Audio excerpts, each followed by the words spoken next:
नमस्कार. आज आपण इयत्ता 10वी गणित भाग 2 त्यातील प्रकरण 3 वर्तुळ हे आज आपण सुरू करणार आहोत. प्रकरण सुरू करण्या अगोदर थोडीशी उजळणी आपण या ठिकाणी घेणार आहोत. इयत्ता 9वी मध्ये झालेला भाग या ठिकाणी पहा, वर्तुळ आपण काढलेला आहे. या वर्तुळाचा ओ हा केंद्रबिंदू आहे. नंतर ओपी आपण इथं पाहिले पहा, वर्तुळ केंद्रापासून परिघापर्यंतचं जे स्थिर अंतर आहे या स्थिर अंतरालाच आपण त्रिज्या म्हणतो. त्यानंतर एका वर्तुळामध्ये अशा असंख्य त्रिज्या आपण काढू शकतो. ओके.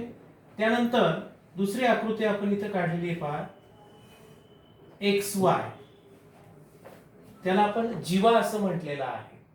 वर्तुळावरील कोणतेही दोन बिंदू जोडणारा रेषाखंड, कोणते कुठेही वर्तुळावर फक्त ते बिंदू आले पाहिजेत, असे कोणतेही दोन बिंदू जोडणाऱ्या रेषाखंडाला आपण जीवा असं म्हणणार आहोत. या ठिकाणी आपण अनेक जीवा काढू शकतो. असंख्य जीवा या ठिकाणी आपल्याला काढता येतील. यातील एक जीवा ही बरोबर वर्तुळाच्या केंद्रातून जाईल. मग ही AB ही जीवा आहे, पण ती वर्तुळाच्या केंद्रातून गेलेली आहे, म्हणून या जीवेलाच आपण व्यास असं म्हणणार आहोत. वर्तुळाच्या केंद्रातून जाणाऱ्या जीवेला आपण व्यास असं म्हणणार आहोत. इथे सुद्धा वर्तुळाला आपल्याला असंख्य व्यास काढता येतील या पद्धतीने. नंतर व्यास म्हणजेच सर्वात जास्त लांबीची जीवा असे आपण या ठिकाणी म्हणणार आहोत. या वर्तुळामध्ये सर्वात जास्त लांबीची जीवा ही व्यास असतो. त्यानंतर व्यास हा त्रिज्येच्या दुप्पट असतो. हे आपल्याला असं लिहिता येईल पहा, व्यास बरोबर 2 गुणिले r म्हणजे त्रिज्या. त्रिज्येच्या दुप्पट हा व्यास असतो. मग ह्या आकृतीवरनं आपल्याला बेसिक कन्सेप्ट 9वीचा जो पाया आहे तो लक्षात येईल. त्रिज्या म्हणजे काय, जीवा म्हणजे काय, व्यास म्हणजे काय, आणि त्यावरनं मग आता पुढच्या कन्सेप्टकडे आपण जाणार आहोत. एकरूप वर्तुळे, पुढचा भाग आहे एकरूप वर्तुळे. या ठिकाणी दोन वर्तुळे आपण काढलेली आहे. या पहिल्या वर्तुळाची त्रिज्या 5 सेंटीमीटर आहे आणि दुसऱ्या वर्तुळाची त्रिज्या सुद्धा 5 सेंटीमीटर आहे. म्हणून जर दोन्ही वर्तुळाची त्रिज्या समान असेल तर अशा वर्तुळांना आपण एकरूप वर्तुळे असं म्हणणार आहोत. समान त्रिज्यांच्या वर्तुळांना एकरूप वर्तुळे असे म्हणतात.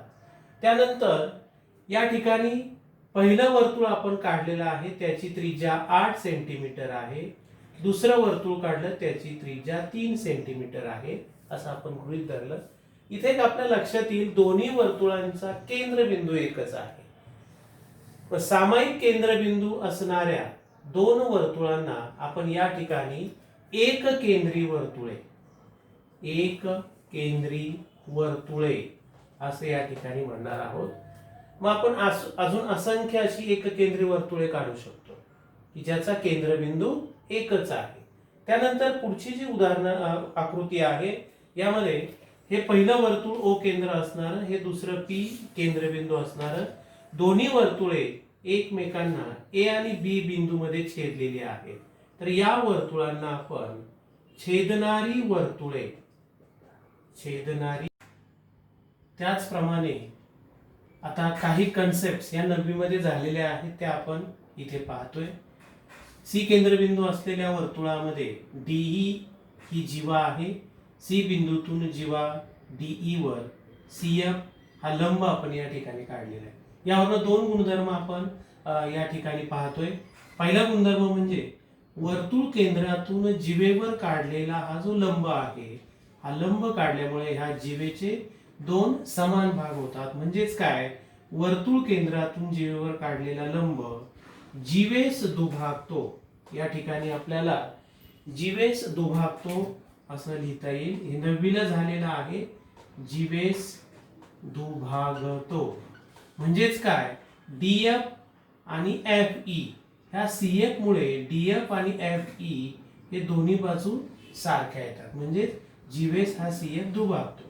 त्यानंतर यातच जर हा लंब न घेता आपण जर असा गुणधर्म सांगितला या ठिकाणी की हा 90 अंश मी दाखवलेला नाहीच आहे आणि हा मध्यबिंदू आहे, एफ हा मध्यबिंदू आहे, तर आपल्याला दुसरा गुणधर्म असं सांगता येईल वर्तुळाचा केंद्रबिंदू आणि या जीवेचा मध्यबिंदू एफ यांना जोडणारा हा जो रेषाखंड आहे, हा रेषाखंड या जीवेस लंब असतो. हा एक गुणधर्म आपला 9वीला झालेला आहे. वर्तुळ केंद्र आणि जीवेचा मध्यबिंदू एफ यांना जोडणारा हा जो रेषाखंड आहे तो या जीवेला काय असतो, लंब असतो. मग हे दोन गुणधर्म पाहिल्यानंतर इथे एक आपण 3 वर्तुळे काढलेली आहेत. ही तिन्ही वर्तुळे पहा या ठिकाणी एका बिंदूमध्ये छेदतात. तिन्ही वर्तुळे या ठिकाणी एका बिंदूमध्ये छेदतात. मग आपल्याला असे अनेक वर्तुळ काढता येतील की जी एका बिंदूमध्ये छेदणारी आहेत. म्हणजे इथे एका बिंदूतून जाणारी आपल्याला असंख्य वर्तुळे या ठिकाणी काढता येतील. त्याचबरोबर एक या ठिकाणी आपण ए बी जीवा घेतलेली आहे किंवा एक रेषाखंड घेतलेला आहे. म्हणजे सांगताना बिंदू ए आणि बिंदू बी हे दोन बिंदू आहेत. पहिलं वर्तुळ बिंदू ए बी मधून गेलं, दुसरं एक वरती वर्तुळ आपण काढलं ए बी मधून जाईल. इथे सुद्धा दोन बिंदू मधून जाणारी आपल्याला असंख्य वर्तुळे इथे काढता येतील. काही ती अशी वरच्या बाजूला जातील, काही नंतर ती इकडे खाली जातील की जी या दोन बिंदू मधून जाणारी आहे. तिसऱ्या आकृतीमध्ये त्रिकोण एबीसी म्हणजे 3 नैक रेषीय बिंदू आहेत पहा, एका रेषेत नाहीये. या 3 नैक रेषीय बिंदूतून आपल्याला इथे एक वर्तुळ काढता येईल. 3 नैक रेषीय बिंदूतून या ठिकाणी आपल्याला एक वर्तुळ काढता येईल. यालाच आपण परिवर्तुळ असं म्हटलेलं आहे. आणि जर 3 बिंदू एका सरळ रेषेत आपण जर घेतले, 3 किंवा त्यापेक्षा जास्त, या तीनही बिंदूतून जाणार आपल्याला एकही वर्तुळ काढता येणार नाही. तुम्ही प्रयत्न करा, तुम्हाला 3 बिंदू मधून जाणार की जे 3 बिंदू एका रेषेत आहेत तुम्हाला वर्तुळ काढता येणार नाहीये. 3 नैक रेषीय बिंदू जर आपण काढले तर त्यामधून आपल्याला एक वर्तुळ काढता येईल. फक्त 2 बिंदू जर घेतले तर त्या 2 बिंदूमधून असंख्य वर्तुळे आपल्याला काढता येतील आणि एका बिंदूमधून सुद्धा आपल्याला असंख्य वर्तुळे काढता येतील.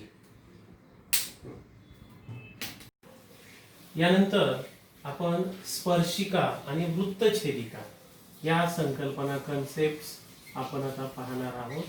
स्पर्शिका म्हणजे काय आणि वृत्तछेदिका या दोन कन्सेप्ट आपण या आकृतीवरून पाहणार आहोत. ए केंद्र असलेलं वर्तुळ आणि रेषा एल यामध्ये बघा एकही कुठलाही बिंदू सामायिक नाहीये. इथे कुठेही बिंदू दोघांमध्ये सामायिक नाहीये. दुसऱ्या आकृतीमध्ये मात्र पहा बी केंद्र असलेलं वर्तुळ आणि रेषा एल या दोघांमध्ये पी हा बिंदू सामायिक आहे आणि म्हणून आपण ह्या एल ला जेव्हा वर्तुळ आणि रेषा यामध्ये एक आणि एकच बिंदू जर सामायिक असेल त्यावेळेला ह्या रेषा एल ला आपण स्पर्शिका असं म्हणणार आहोत. स्पर्शिका ठीक आहे, कोणती आहे स्पर्शिका एल असं आपण तिथे म्हणूया. आणि हा जो पी बिंदू आहे या पी बिंदूला आपण स्पर्श बिंदू असं म्हणणार आहोत. पी बिंदू हा स्पर्श बिंदू असेल आणि रेषा एल ही स्पर्शिका असेल. आणि तिसऱ्या आकृतीमध्ये हीच रेषा एल ही वर्तुळाला छेदून गेलेली आहे. दोन भिन्न बिंदूमध्ये क्यू आणि आर ए केंद्रबिंदू असलेल्या वर्तुळाला एल ही रेषा दोन भिन्न बिंदूमध्ये छेदून गेली. म्हणून ही जी रेषा एल आहे या रेषा एल ला वृत्तछेदिका असं आपण म्हणणार आहोत. वृत्तछेदिका म्हणजे वर्तुळाला दोन भिन्न बिंदू छेदून जाणारी रेषा याला आपण वृत्तछेदिका असं म्हणणार आहोत. आणि यानंतर एक महत्त्वाचा गुणधर्म आपण पाहणार आहोत, तो म्हणजे ही जी स्पर्शिका आपण इथे काढलेली आहे ही स्पर्शिका हा स्पर्श बिंदू आणि केंद्रबिंदू, तर वर्तुळाची स्पर्शिका आणि स्पर्श बिंदूतून काढलेली ही जी त्रिज्या आहे, इथे त्रिज्या मी ड्रॉ करतो, हा फार महत्त्वाचा गुणधर्म आहे. तर वर्तुळाची त्रिज्या स्पर्श बिंदूतून काढलेल्या त्रिज्येला काय असते किंवा वर्तुळाचा केंद्रबिंदू आणि पी हा स्पर्शबिंदू यांना जो जोडणारा रेषाखंड आहे तो या स्पर्शिकेला काय असतो लंब असतो. म्हणजे या ठिकाणी तुम्ही किती बिंदू इथे घेतले आणि त्यामधून जर स्पर्शिका काढली आणि त्रिज्या त्या स्पर्शबिंदूसर जर जोडली तर या ठिकाणी 90 अंशाचा कोन तयार होतो. हा एक महत्वाचा गुणधर्म तुम्हाला लक्षात येईल.